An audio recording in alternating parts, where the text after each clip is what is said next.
तो यहाँ तक ए और बी की वैल्यू आ चुकी थी, ए और बी की वैल्यू आ चुकी थी। तो हमने क्या किया था, हमें प्रूफ करना था ये इनमें से कोई एक ऑप्शन। तो इसमें से अगर अपन बी स्क्वायर ए स्क्वायर, बी स्क्वायर ए स्क्वायर, ठीक है, बी स्क्वायर ए स्क्वायर की वैल्यू ये होगी, प्लस के अंदर ये जो सी वाला ऑप्शन है 2a एल स्क्वायर ए, तो इक्वल टू में क्या आता है तो ये देखते हैं। ठीक है, तो फिर इसको किया तो फिर यहाँ से कॉमन ले लिया, L square divided by cos square alpha, तो ये रह गया। कोस टू अल्फ़ा को हम ऐसे भी लिख सकते हैं, टू कोस स्क्वायर अल्फ़ा -1, ये फॉर्मूला है। और साइन टू अल्फ़ा को अपन two sine alpha cos alpha भी लिख सकते हैं। और यहाँ पर स्क्वायर है तो यहाँ पर स्क्वायर कर देंगे, उसके बाद नीचे कोस स्क्वायर अल्फ़ा हो जाएगा, यहाँ पर ये आ जाएगा। उसके बाद L square by cos two alpha, इसको ओपन करेंगे तो यहाँ से कोस स्क्वायर अल्फ़ा से कोस स्क्वायर अल्फ़ा कैंसिल हो जाएगा।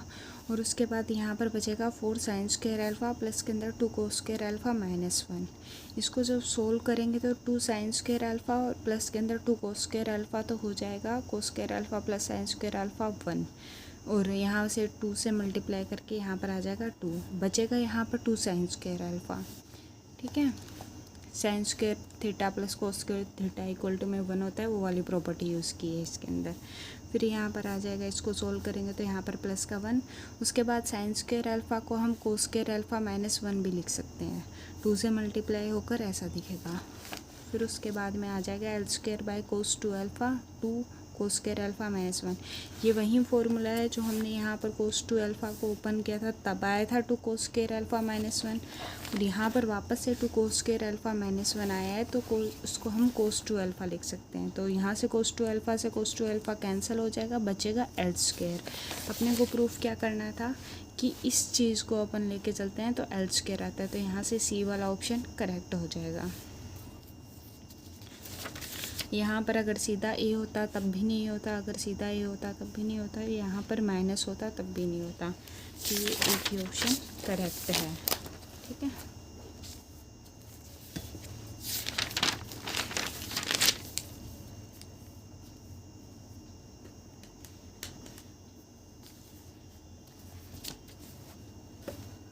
एक और क्वेश्चन देखेंगे, एक और क्वेश्चन है, उसके लिए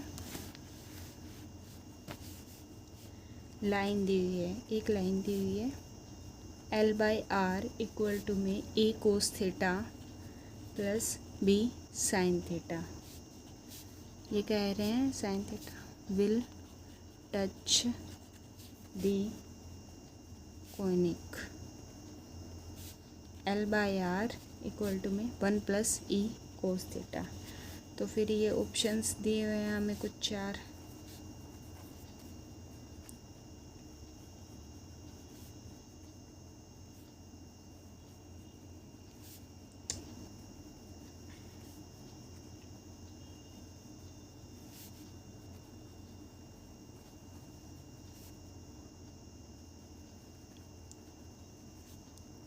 ठीक है, तो ये ऑप्शन है मान लो। ठीक है, तो हमें ये कह रहा है, पहले वाले क्वेश्चन में क्या कह रहा था कि लाइन है वो टच कर रही है सर्कल को, इस वाले क्वेश्चन में क्या कर रहा है कि ये लाइन टच कर रही है हमारे कोनिक को।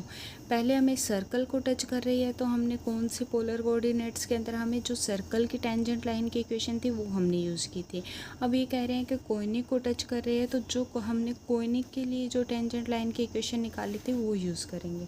तो कोनिक के लिए टेंजेंट लाइन की इक्वेशन क्या थी, कोनिक के लिए टेंजेंट लाइन की इक्वेशन थी L by r equal to में ई कोस थीटा प्लस के अंदर कोस थीटा माइनस एल्फ़ा।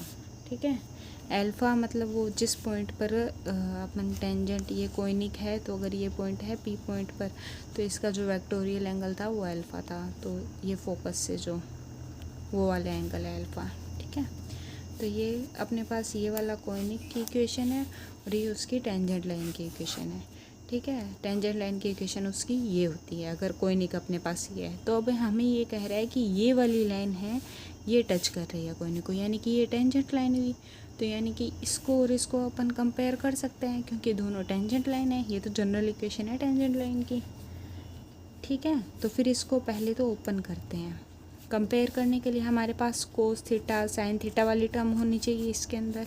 तो इसको पहले ओपन करते हैं ताकि कोस थीटा वाली टर्म एक साइड और साइन थीटा वाली एक साइड ले लेंगे। ई कोस थीटा प्लस के अंदर cos theta cos alpha plus के अंदर sine theta sine alpha open हो गया। कोस थीटा वाली एक साइड ले लेते हैं, L by r equal to में कोस थीटा कॉमन लिया तो क्या है e plus cos alpha plus के अंदर साइन थीटा साइन एल्फ़ा आ जाएगा। ठीक है, अब हमें इन दोनों और दूसरी इक्वेशन क्या थी जो हमें क्वेश्चन में दी हुई है, ए कोस थीटा प्लस के अंदर बी साइन थीटा। ठीक है, इन दोनों को अपने को कंपेयर करना है। जब हम कंपेयर करेंगे तो यहाँ तो आ जाएगा 1, यहाँ कोस थीटा से कोस थीटा को कंपेयर करेंगे तो यहाँ पर आ जाएगा a by e plus cos alpha और यहाँ से आ जाएगा b by sine alpha. Sine theta को तो कंपेयर ही कर रहे हैं क्योंकि कोस थीटा को, तो इनको तो यह आ जाएगा। यहाँ से अपने को E minus E B minus ई ऐसे दिए हैं, यानी कि अपने को चाहिए ए और बी की वैल्यू। ठीक है, ए और बी की वैल्यू फाइंड करेंगे। ठीक है, तो यहाँ से ए की वैल्यू क्या आएगी ई प्लस के अंदर कोस एल्फ़ा। ठीक है,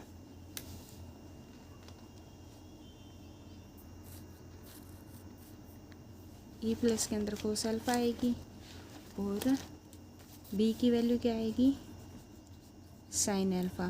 ठीक है, तो यहाँ से अगर देखें अपने तो कौन सा क्वेश्चन सही होगा। अब हमें पता है कि sine square alpha plus cos square alpha 1 होता है। ठीक है, अपने को सामने दिया हुआ है 1। ठीक है, तो कौन सा ऑप्शन यूज़ करना चाहिए। हमारे पास ए की वैल्यू के अंदर ई है, तो अगर हम ई घटा देते हैं ए में से माइनस कर देते हैं तो हमारे पास कोस बचेगा सीधा। तो ए स्क्वायर ए इन दोनों की स्क्वायर करेंगे तो अपने पास 1 आ जाएगा। तो ए माइनस ई की whole square plus b square equal to में क्या आएगा, ए माइनस ई की होल स्क्वायर करेंगे तो ई प्लस कोस एल्फ़ा माइनस के ई की होल स्क्वायर प्लस के अंदर क्या आएगा बी स्क्वायर करेंगे तो प्लस के अंदर साइन स्क्वायर एल्फ़ा। ठीक है, तो यहाँ से ई कैंसिल हो जाएगा, यहाँ से हो जाएगा कोस square alpha plus sine square alpha. तो ये तो अपने को पता है होता ही 1 है, तो हमारे पास कौन सा वाला सही हुआ, थर्ड वाला ऑप्शन सही हो जाएगा। ठीक है,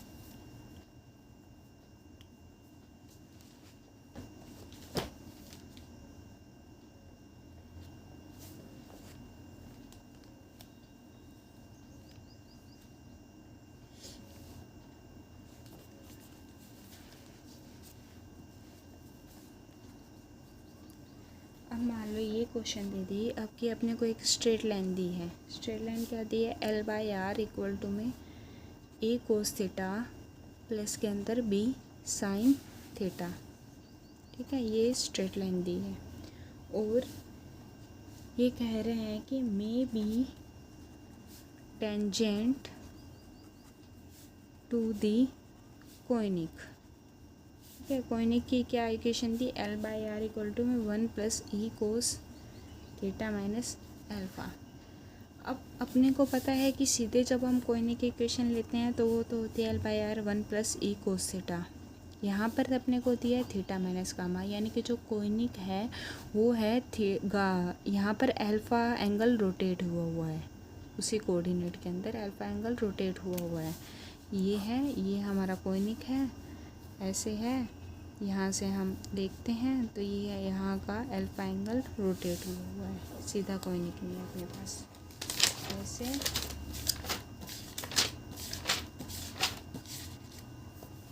ऐसे ये हमारा अल्फ़ा एंगल रोटेट हुआ है कोनिक। तब हम ये वाली इक्वेशन लेते हैं कोनिक की। ठीक है, तो अगर हम ये वाले इक्वेशन लेते हैं, यानी कि अगर हम इसके कोई भी इक्वेशन लेंगे, कोई भी हम एंगल लेंगे तो उसके अंदर हम अल्फ़ा एंगल को माइनस कर देंगे।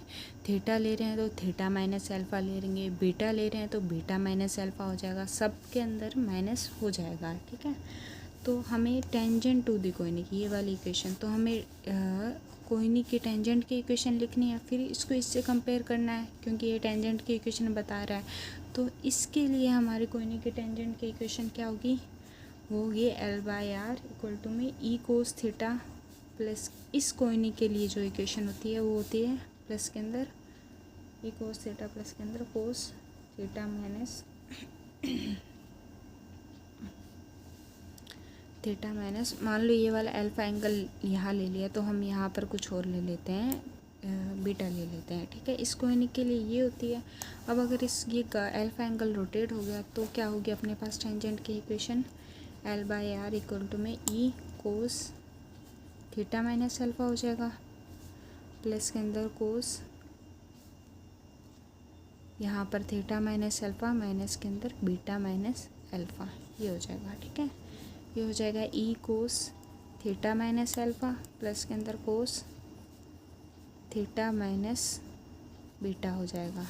ये अपने पास आ गई टेंजेंट की इक्वेशन, ठीक है। इसको ओपन करेंगे क्योंकि अपने को कोस थीटा साइन थीटा की टर्म अलग अलग चाहिए कंपैरिजन करने के लिए। तो ओपन करने के बाद जो हमारे पास इक्वेशन आएगी वो आएगी